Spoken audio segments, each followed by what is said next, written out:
Swayam Prabha. Digital India. Educated India.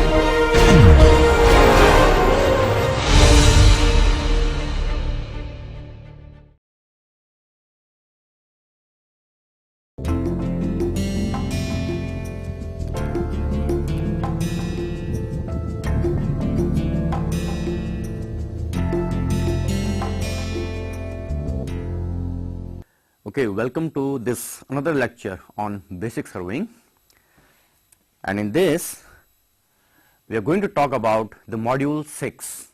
In module 6 we are going to cover triangulation and trilateration. These are also the methods of establishing control. What we will do today, we will begin with lecture number 1, because surveying is basically about the measurements. Two basic measurements there are angle and distance.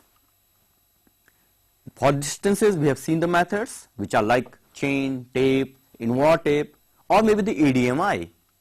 Now for the angle measurement we can make use of a device like compass, but that is not very accurate. We have seen the reasons why it is so. So the more important device or more useful device here in this case is the theodolite. Now the modern version of the theodolite is the total station, which combines a theodolite angle measuring device and as well as the EDMI, the length measuring device. So total station is a complete device. So we saw about these also, that how to work with the theodolite, how to measure the angles, what are the procedures in order to measure the angles, what are the sources of errors, how to measure horizontal angle and the vertical angle, how to eliminate the errors. So all these we have seen so far. So our sixth module is triangulation and trilateration. In this we will begin with the very basic definition. We will see that what is triangulation and as well as why we need to do it. Then we will see some examples of the use of the triangulation, where exactly in field we can use it. Then what is the classical method of the triangulation? We need to measure one length or maybe sometimes 2 or 3 lengths in the case of the triangulation. So what are these methods of base measurement? Then we will see the different orders of the triangulation, the triangulation figures, how do we select the figure, what are the criteria for that. Then finally we will look into the great trigonometrical survey of India. So here we begin with this module. So let's start with what is triangulation, and I am writing here triangulation, and in order to save my time I will use this as the symbol for the triangulation. Number 1, we will see what it is. What is the triangulation? And as well as we will try to see, because once I am trying to answer this what, we will also answer how we do it. So basically triangulation is a network of triangles which we are trying to do in order to establish a control network. I will come to these terms later on. What is the control network? Though we have seen that before also. So the moment I say a network of triangles, the meaning is we are trying to cover our ground by a network made by the triangles. Now here in this case, the ground, if I draw the ground here, let's say that was the terrain. Over there we have a road, some houses, some trees, some more roads. Now we want to make a map of this blue area. The blue area is the ground, is the terrain. In order to make a map of this blue area, we do the triangulation. So what is the triangulation? We are covering this entire area by means of these triangles which are shown in black, and the red ones are the triangulation stations. Well, why the triangulation is important, why it is significant? If you remember, in those days when the EDMIs were not available, now also even if the EDMI is available, we have to measure so many distances in order to make the triangles by measuring the lengths. So at that time when the length measurement is costly, because EDMI is a costly instrument, what we would like to do, we would like to make use of our theodolite, which can give us very cheaply the theta, the angle measurement. So in this figure, if we have an instrument which can measure the angles, the theodolite, very cheaply and without much cost, and we want to have some method of measuring only one length here. What I mean, now in this I measure one length very accurately using some method. This method could be the chain, this method could be the invar or whatever. So this length which we are measuring here is called the base length. I write it here, or base measurement. So we are measuring, we are putting all our efforts in order to measure this base length accurately. Then later on, because we know we have a theodolite with us, using this theodolite we measure all the angles. So all these internal angles of the triangulation figure are measured. So what we did, we measured the length only once for only one line, but we are measuring all other angles. Now you know that it is very easy to measure the angles, because you have to be physically in one place. You have to just bisect the targets. So standing at this point A, you can bisect a target at B and a target at C, and the angle is measured. But to measure the length, if the EDMI is not available, what do you have to do? You have to stretch your tape or chain along this line AC. Well, it may be undulating terrain. The length measurement is subjected to more errors than the errors in the angular measurement. So what we are in a situation like where we can carry out the angular measurements in a better way, more accurately, without much problems, but not the length measurements. Well, even if that is the case, just by knowing this single line and all these angles measured, as you can guess now, we can determine the coordinates of all these points. Having known, for example, let us say I know the coordinate of point A. The coordinate of point A is known. So by knowing this length and all these angles, I can determine the coordinates of B, C, D and all other points. So what we have done, by measuring these number of angles and only one length, we are able to generate a network of control points for which we know the coordinates over the ground. So this is what is the triangulation. Triangulation, as we can see here now, is a network of triangles which is used in order to cover that entire country. So in a way, we can also say it is giving us a skeleton. A skeleton of the area. We are producing a skeleton of the area, and we can use that skeleton later on for our work. So we have understood right now what is the triangulation, a network of triangles. We also know now that why we went for it, because it was easier to do it with the help of the angular instrument and only one length was to be measured. Okay, now we'll see, because we are saying the triangulation is we measure one length, which is the base length, and then later on we measure the angles. For example, in this figure, all these angles are measured,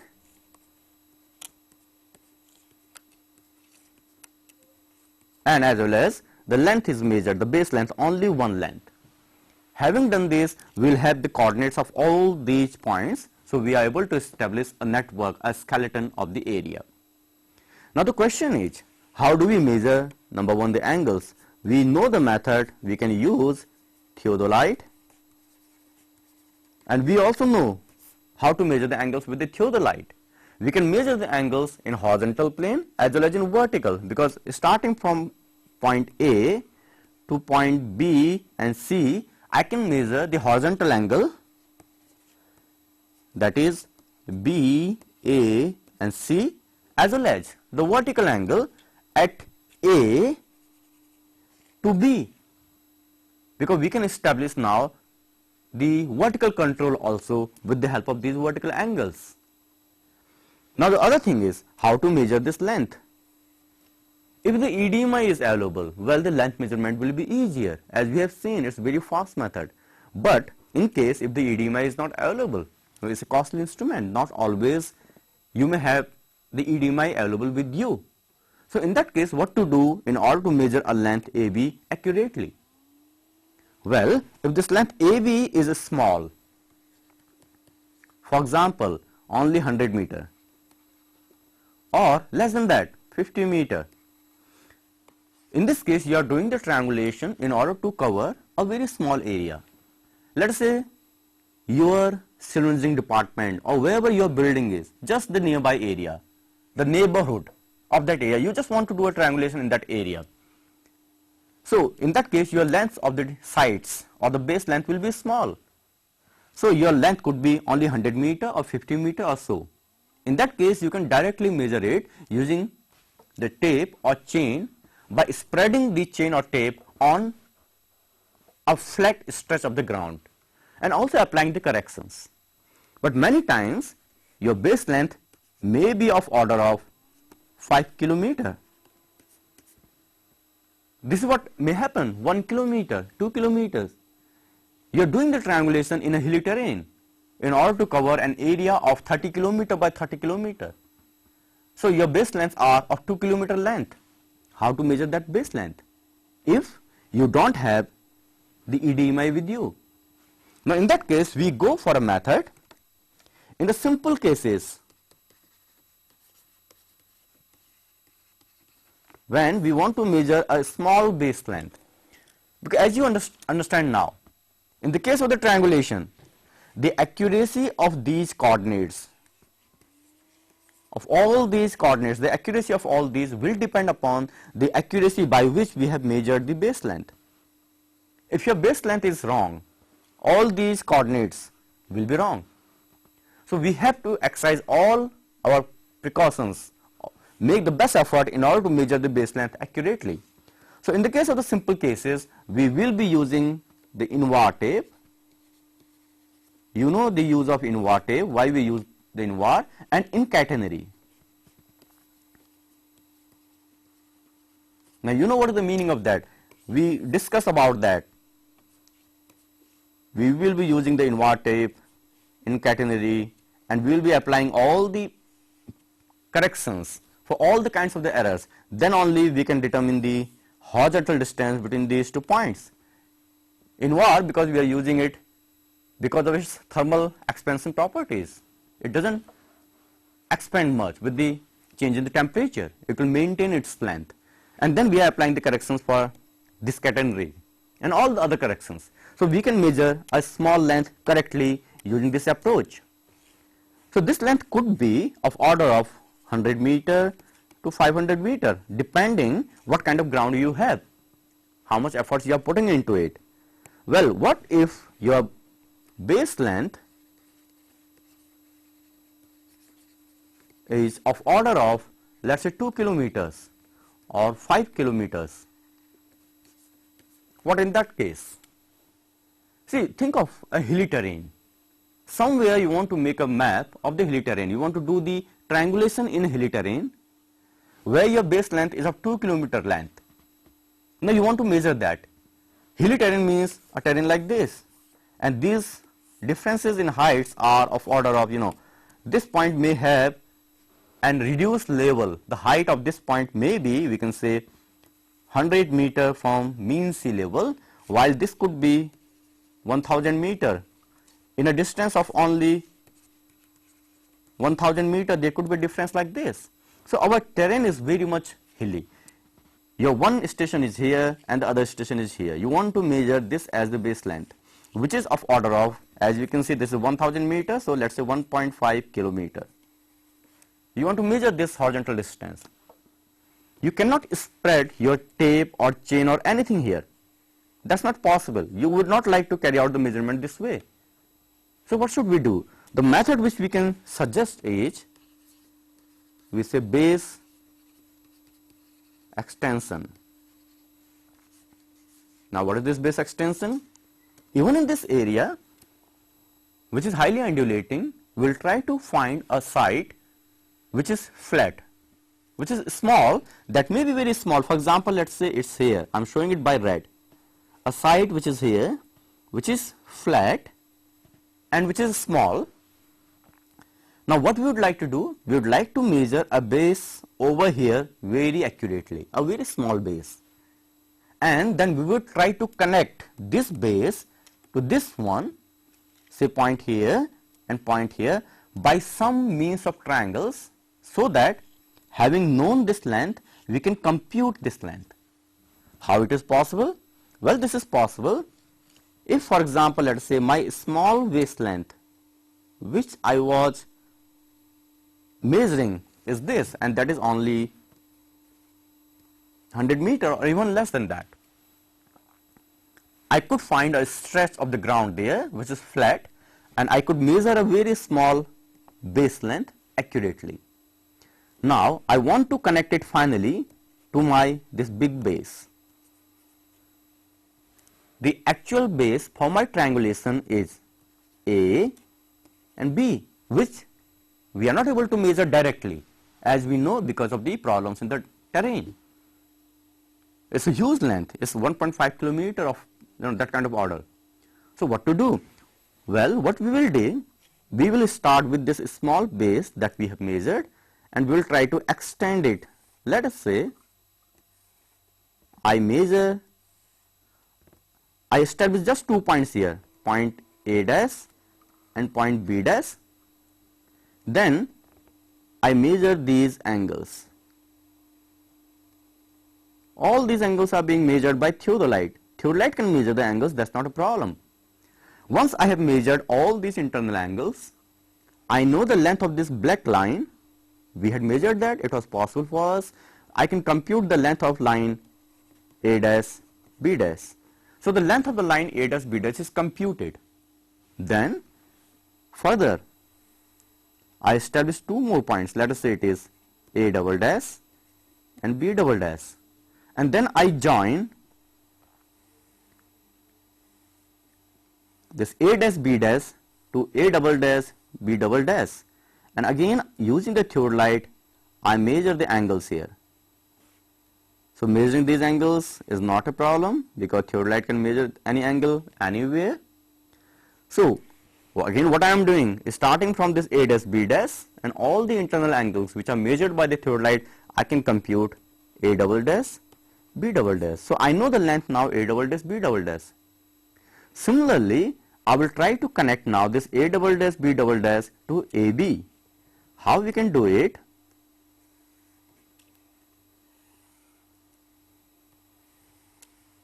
My purpose is to determine this length.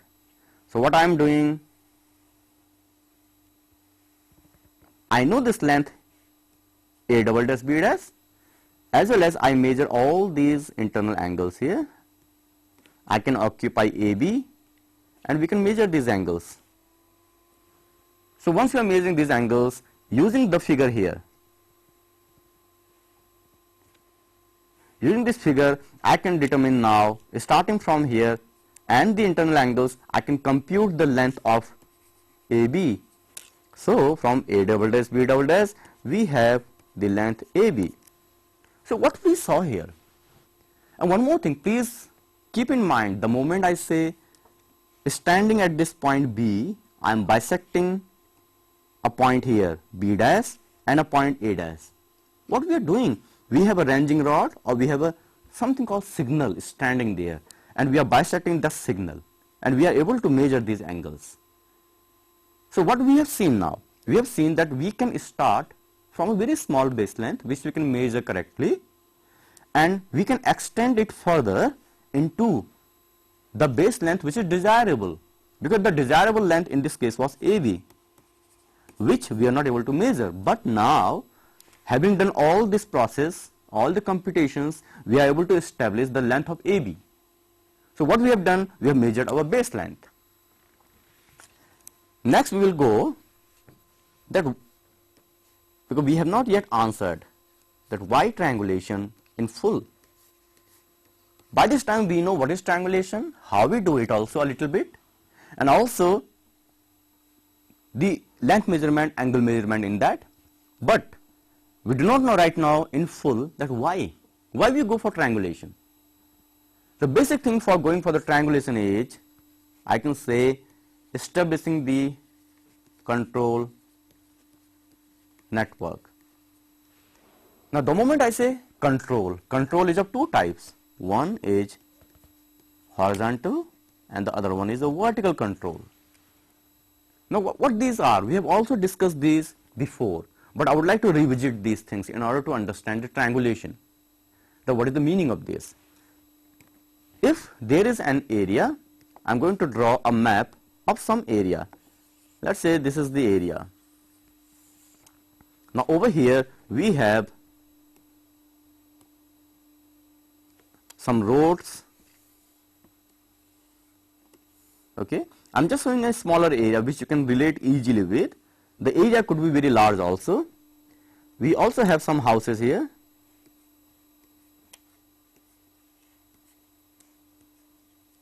We have several trees and other things here, just like any area.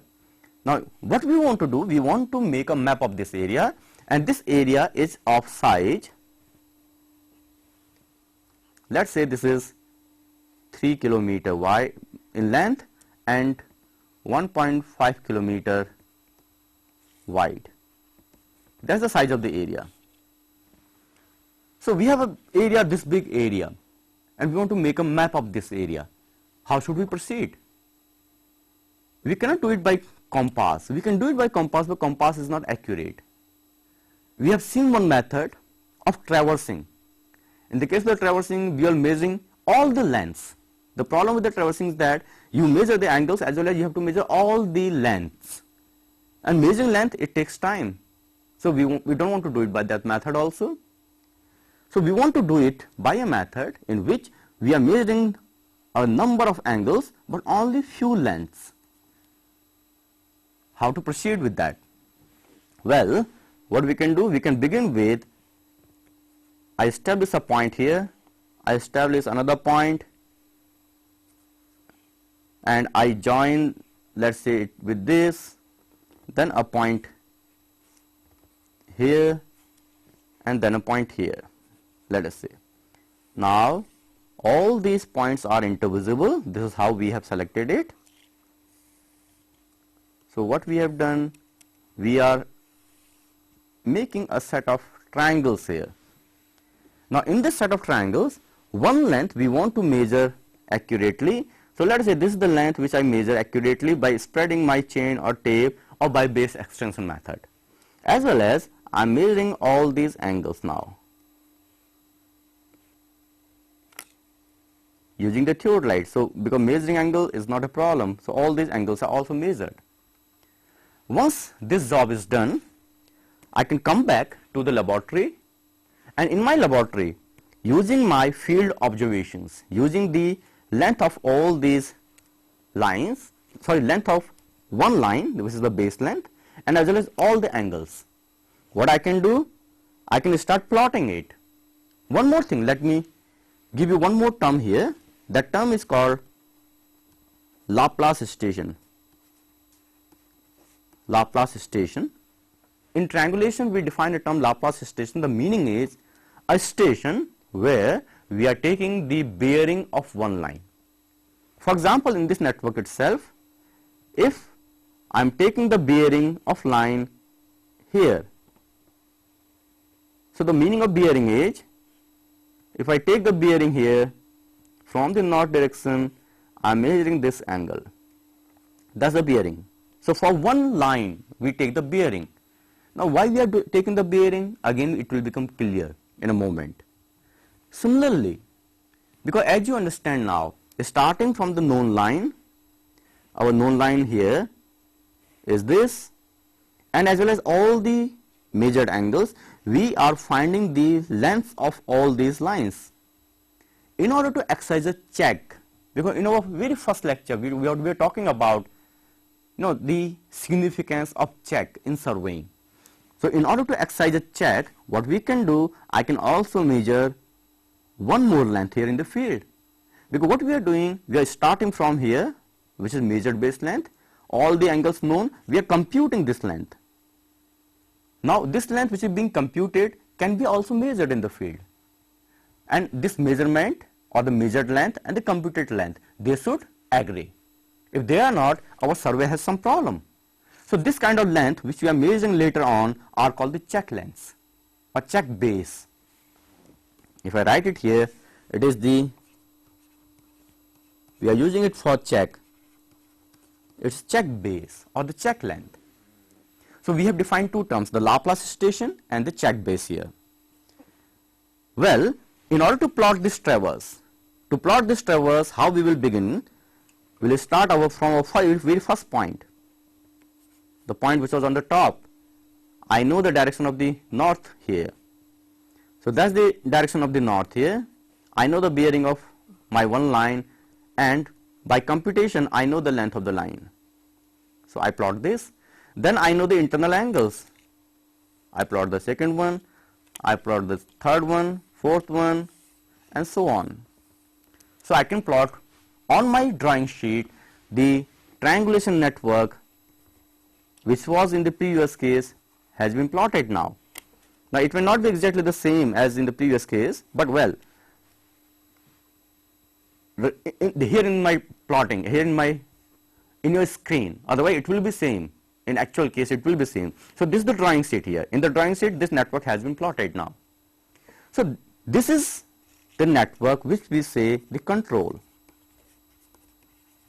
Control means that area has been brought into or onto the drawing sheet now by means of these control points. So these control points capture that area, or these control points capture the skeleton of the area. Now what we can do in order to make the map here, I can go now in a small part of this area. For example, let us say here I start measuring the offsets, or maybe even by angle measurements. I measure these two angles, I fix this point.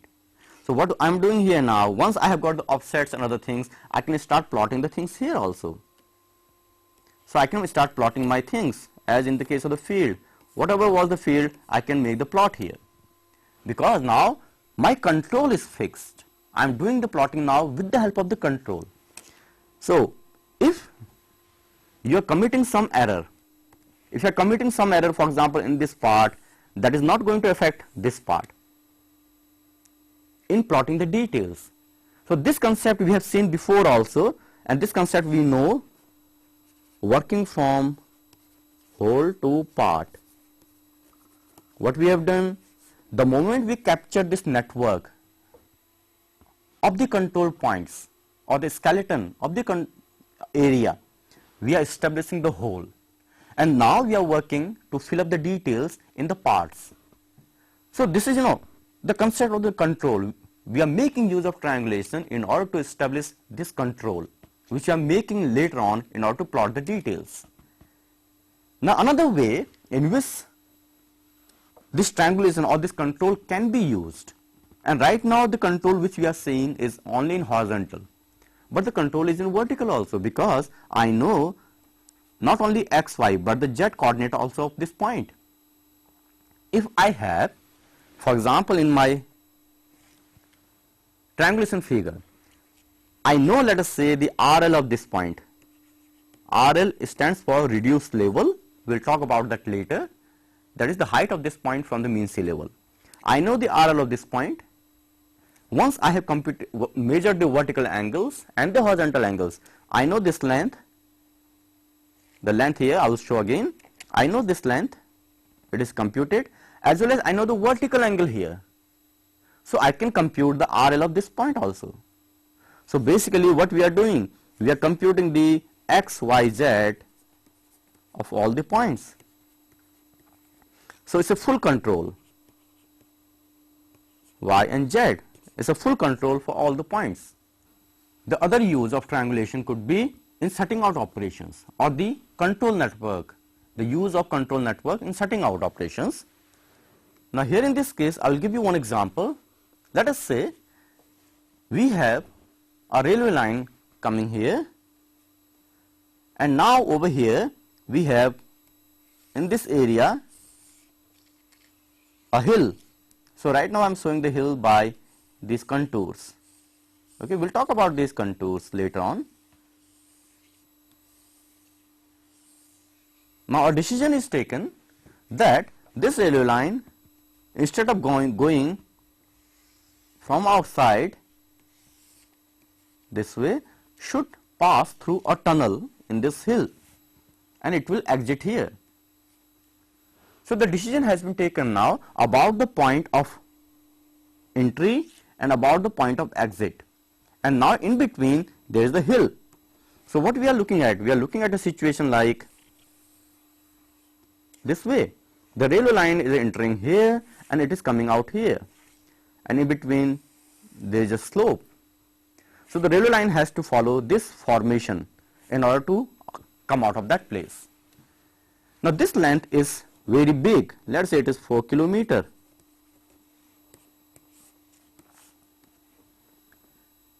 In order to excavate, the excavation for this tunnel will begin from here and as well as will begin from here, and at the same time it may also begin from some intermediate points through the shafts. And all these excavations starting from here, from the shaft and as well as from this end, all will begin simultaneously. Now the challenge for the surveyor is that these people, he has to give directions to this party in order to move in a particular direction, maintain a particular gradient. Similarly for this party also and as well as this party also, how much to dig in the shaft so that you are at the formation level of the tunnel or at the center line of the tunnel. So in doing this, we make use of the control which is already established, and after reaching here, then this gentleman will start digging in either direction, and all these parties should meet, the center lines should meet. So this is really the challenge. Now how the surveying or the triangulation is going to help in this, or how the control network is going to help in this. So if you look at the previous figure was like this. In the previous figure, we have, for example, let us say establish a triangulation network. These points are intervisible, and in order to map this area, a triangulation was done. So this is a network of triangles using which the area has been mapped. So what we do, we bring this map to a laboratory. So the map in the laboratory will again look like, of course this is in a drawing sheet.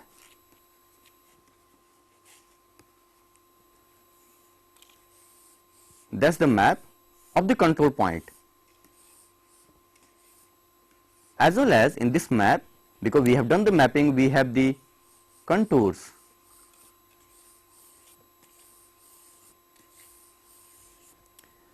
And now the decision is taken about the tunnel. Well, the tunnel will pass along this center line. Now if this decision is taken, this is being taken on the drawing table, on your drawing board. You are working in the office and you are taking this decision. Now the next job will be, because that's the entry point, that's the exit point, next job is to locate the shaft. Okay, the first shaft will be here, the second shaft will be here. So that is the decision again being taken in the office. Now once in the field, there in the field, you have to locate now where the shaft is, where the center line is, how much deep you should go in the shaft here. So in order to locate this shaft here, this shaft for example, what we will do, we will make use of the control network.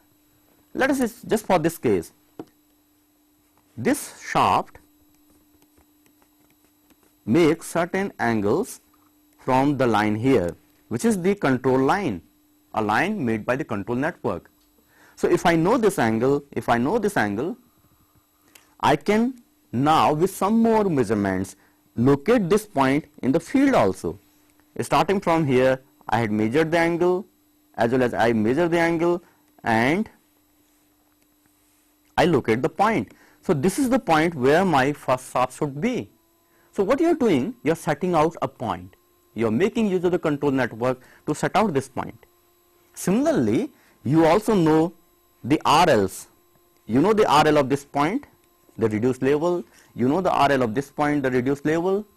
You know the formation level. The formation level is this. So there in the laboratory itself, you are determining the RL of this point. You know the formation level. So you know the RL of the formation level everywhere. So at this point, if you come vertically down, how much down should you come from this RL so that you reach the center line of the tunnel? So all these kind of computations can be done if you have a network for which all x, y, z are known to us everywhere. So we are making use of the control network. We are making use of the triangulation for this purpose. Well, having seen all this, now we will talk about more about the triangulation, because we know now that what is triangulation, how we do it, a little bit of it, why we do it, what is the use of it. Now, the very first thing we will start with is triangulation figures. So what are the triangulation figures? Generally, because so far I was showing you only one chain of triangles. What are the others? The very first figure of triangulation is a single chain of triangles. Well, we know one length here, we know all these angles.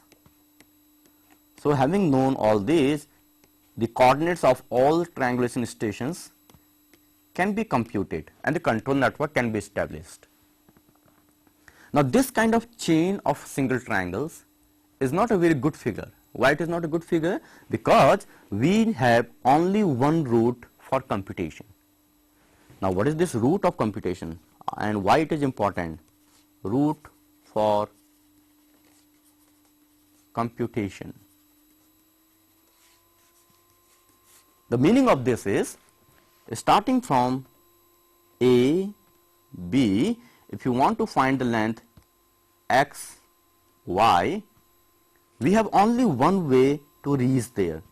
We will be making use of the sine rule because we know the angles here, so we can compute the x, y. So we have only one way, only one route. We will see in some other figures that we can go through multiple routes. So we will have a check on our computations also. Now this kind of figure, the single chain of triangles, as you can think, in which case it will be suitable. Well, if we have, let us say, a river, and this river flows like this, and your job is to plot or to map the outline of the river. So this single chain of triangles will be a very good figure. You just establish this and then start plotting the offsets. You will be able to plot the boundary of the river. So this figure is good in this kind of scenario, but not always. The other figure is, the second which we can say,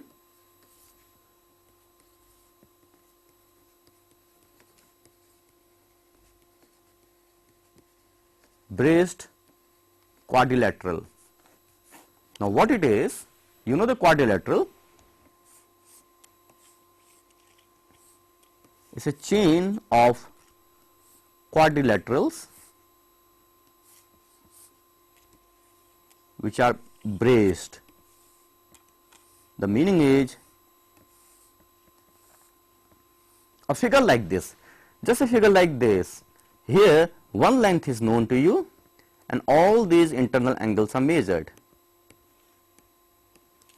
Similarly here, by knowing all these internal angles, you can do the computation and you can find the length xy or any other length here which are unknowns.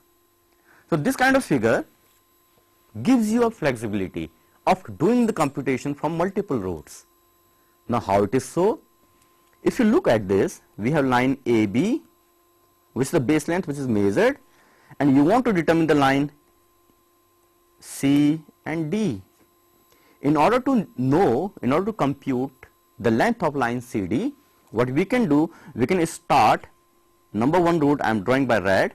We can start from first this last triangle, I starting from AB, I compute, let us say AC.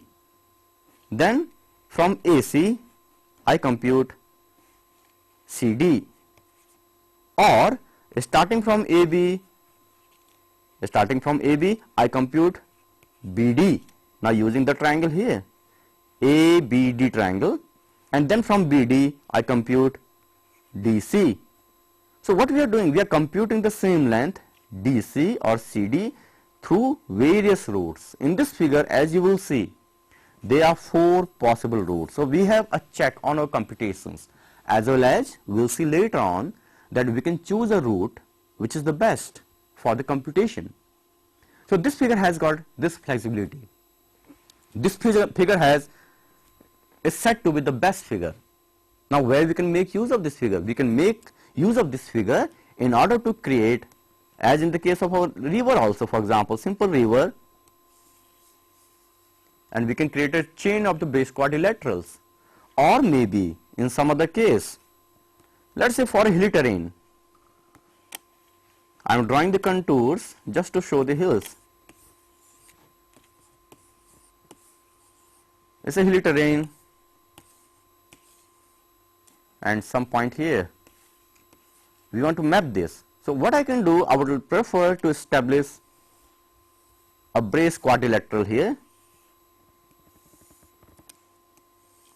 in between these hilltops, and then somehow by a base extension method I will measure this one, all internal angles. Now I have got the control established for this area, and using this control, these triangulation stations, later on I can make map of this entire area. Everywhere here I can make the map. So this base quadrilateral is very useful figure. The another figure which we make use of is 3 centered figure. The centered figure is somewhat similar to the base quadrilateral, but has got more work to be done. Again, now the difference in this case is we occupy the point here also. We measure all these angles as well as these. Now this figure can also be used in a hilly terrain. These all A, B, C, D, E, F are the hilltops. We have to also go to this hilltop G and to measure these angles. While in the case of the base quadrilateral, we were not occupying the center point. We are just measuring these angles. We are not occupying this point. There is no point as such here. But here in this case, we have to occupy this G in order to measure these angles. So this kind of figure is the centered figure. Now the question arises that how to select a figure.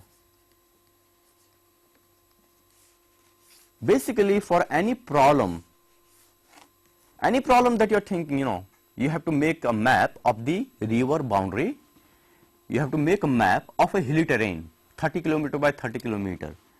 You have to map the reservoir of a dam, which is around 42 square kilometer in the extent.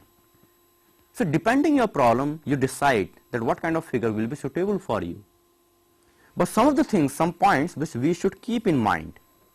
Number one, a figure could be, as we have seen, only single chain of triangles, single chain of quadrilaterals, or maybe only one quadrilateral. If your area is 10 kilometer by 10 kilometer, you are going to make a map at very small scale, 1:50,000 and 100,000. In that case, only one quadrilateral can do. Or you may also go for, in some cases, a chain of quadrilaterals or a chain of centered figure. Many times all these figures may be combined. Here I am giving you an example of the combined figure. we started with a chain of triangles, and here is a figure which is combined figure. Combined means we started with first one triangle, second triangle, the base length is known here, it is measured for this. Then we have a centered figure here, as you can see, figure which I am drawing now in red. It's a centered figure. All these internal angles are also known. In addition, there is a base quadrilateral.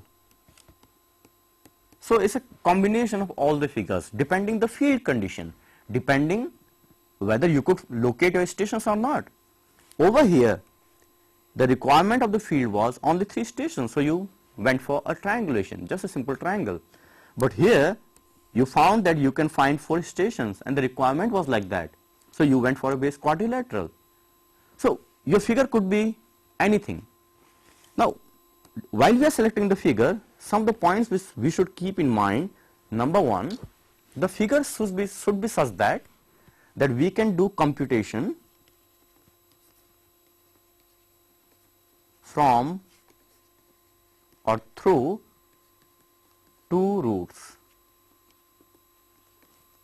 Now what is the meaning of that? We know already the computation roots. In single chain of triangles, only one root is possible. We should have minimum 2 roots for computation, so that we can have a check.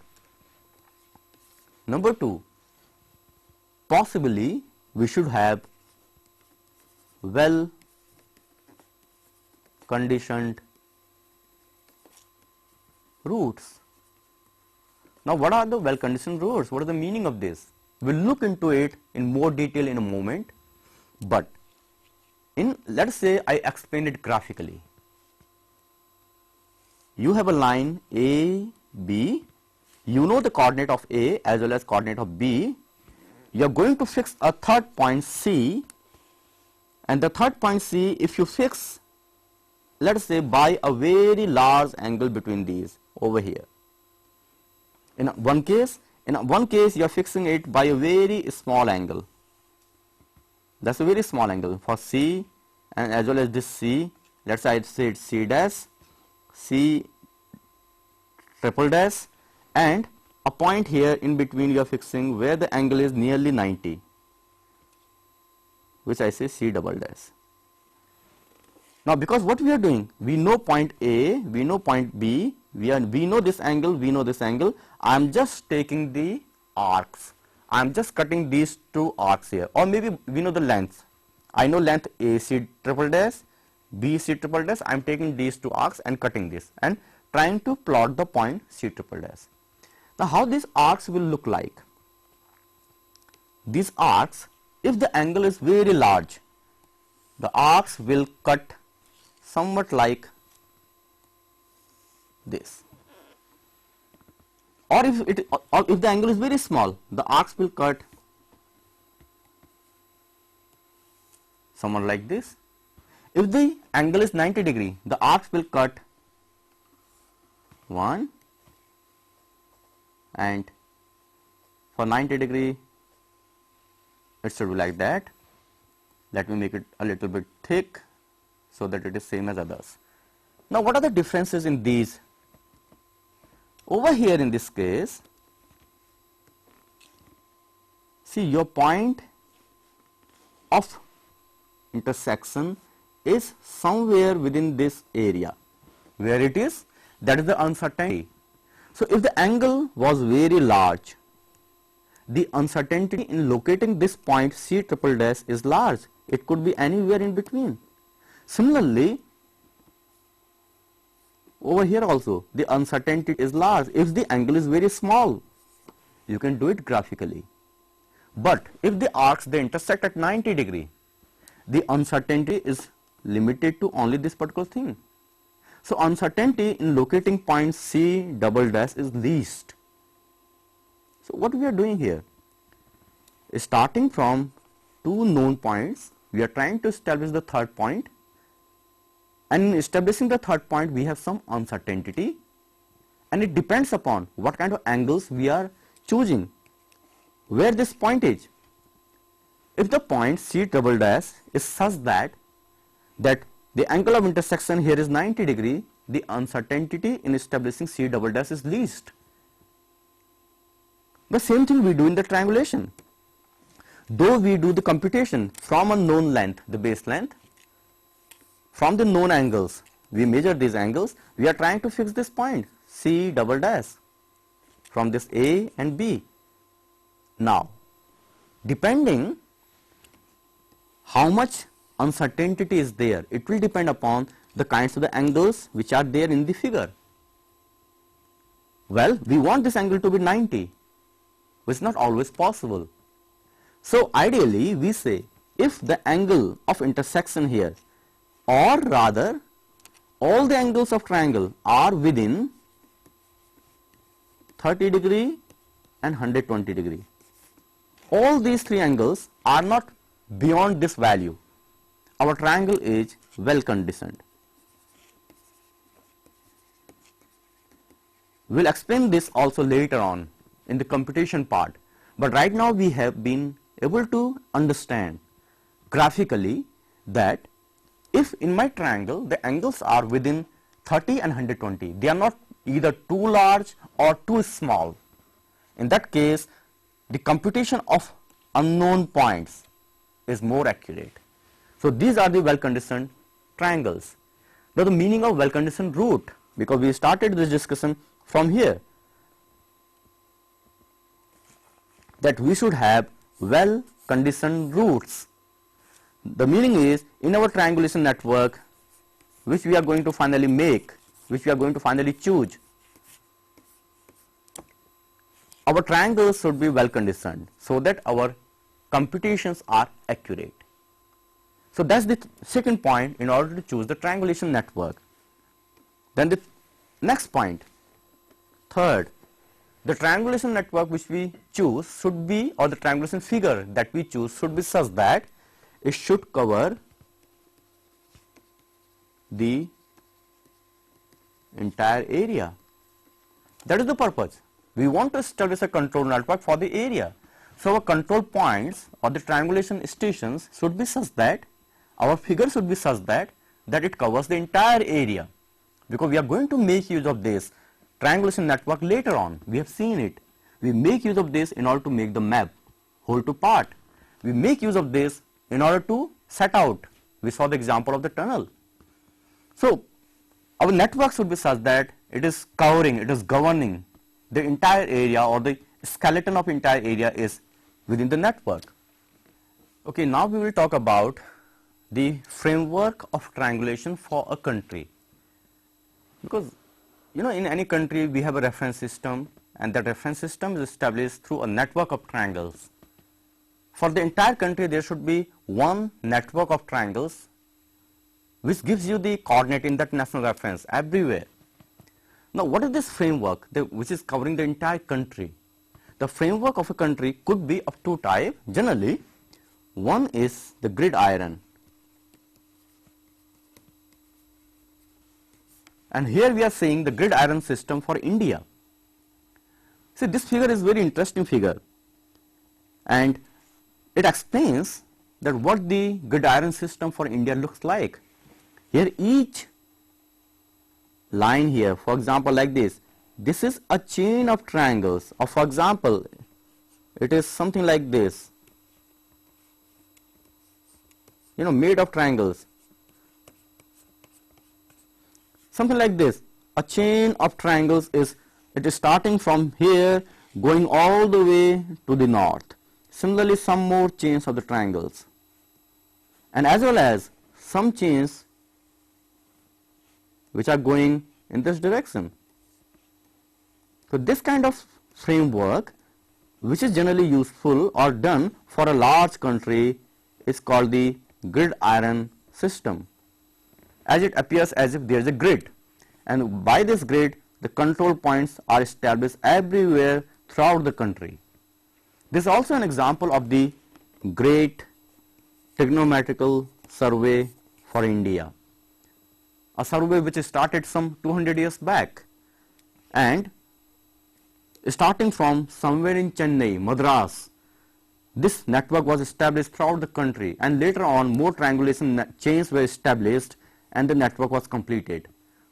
So what we have a feeling, what we understand by this, we have a network of control points everywhere in the country. All of them are referring to the same reference system.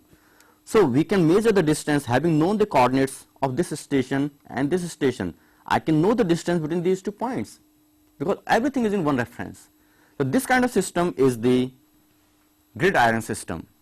Another picture for the gridiron system. Don't confuse with these red lines, but just the background in the figure. And you can see this, I have taken it from this source. The another system for any country is centered system. The centered system is done if the country is small. India is a large country. We cannot cover entire country everywhere by the triangles. But for a smaller country like United Kingdom, it is possible that a chain of network of triangles is covering the entire country. As you can see here, this is the boundary of the country here. I can show the boundary like this. Okay. So this is the boundary. While everywhere in the country there is the triangulation network. So this kind of figure is called the centered figure. Now we will look into order of triangulation. The order of triangulation means, for example, let's say for the United Kingdom, this is the very first triangulation network here which we are seeing. If we want to work in between this area, so this area is a quadrilateral here. Now this quadrilateral, the sides are very big, they are of order of 30 kilometer, and your area of interest may be only here. So what you would do, you would pick up the control from this main network and you will try to extend it in this area. So you will try to establish some more network of triangles here,